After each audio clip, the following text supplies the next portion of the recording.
हमारे पास विज़िट पर आते हैं तो वो बताते हैं कि आने से पहले हमारा कॉन्सेप्ट कुछ और था, जब यहाँ पर हम आए हैं तो देखने से बज़ाहिर के बिल्कुल चेंज है ना, बहुत अच्छे तरीके से रखते हैं। जेल नहीं कहा जाएगा, रिहैबिलिटेशन सेंटर कहा जाएगा। जी, जुनाइल जेल के बारे में ये है कि हमारी 16 to 18 ईयर्स के जो एज है उसके बच्चे हमारे पास होते हैं और उससे अगर बेलो होते हैं तो वो रिमांड होम में उसके अंदर जाते हैं। जो जेलों में के अंदर पहले प्रिजन कहते थे और जेल कहते थे, तो अब करेक्शन सर्विस का नाम दे दिया गया है इसको, कि ये हम एक इस्लाही घर इनको हम लोग सिखा रहे हैं, बजाय कि ये इधर आके हम इनको ये कोशिश करते हैं कि इनकी इस्लाह करते हैं, इनको डिफरेंट किस्म की हम स्किल्स वगैरह इनको हम लोग सिखाते हैं कि ये बाहर जाएँ, तो बजाय ये जो अपनी क्राइम को रिपीट करे, बजाय क्राइम रिपीट करने के इनके पास एक हुनर हो, ये जाके उसमें लगें और अपने बच्चों के लिए और अपने बहन भाइयों के माँ बाप के लिए अर्निंग का ज़रिया बने। रूटीन होती है इनकी, मॉर्निंग में उठते हैं, कुरान की क्लास होती है इनकी, उसके बाद जिसको कोर्ट जाना होता है अपनी हेयरिंग्स के लिए वो वहाँ पर जाता है, क्लासेस होते हैं, कंप्यूटर क्लास है, ब्यूटिशन का कोर्स है जिसका, सिलाई सेंटर में जाएंगे, मुख्तलिफ टाइमिंग है सबकी। तो इस तरीके से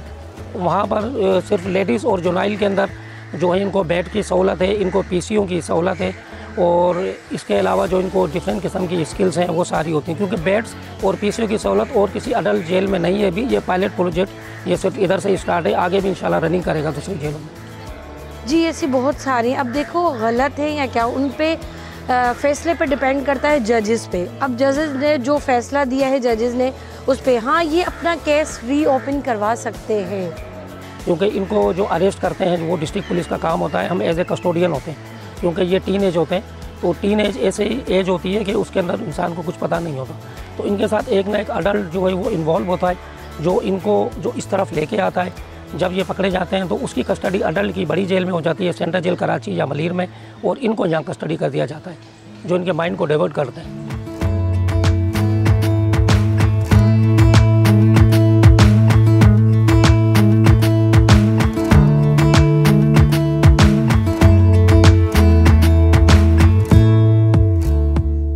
मैडम देखिए, समय बड़ी वजह, एक तो हमारे पास है तालीम की कमी, दूसरा महंगाई।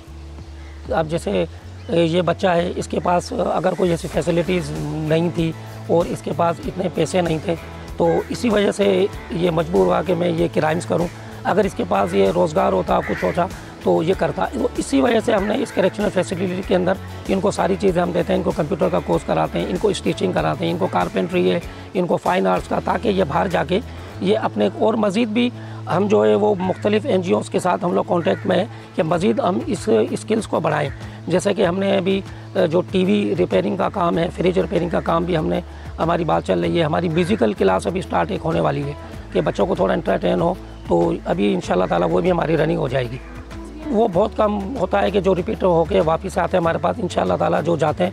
तो बहुत कम होते हैं कि 95 नहीं आते हैं, 5% ऐसे होते हैं जो हमारे पास।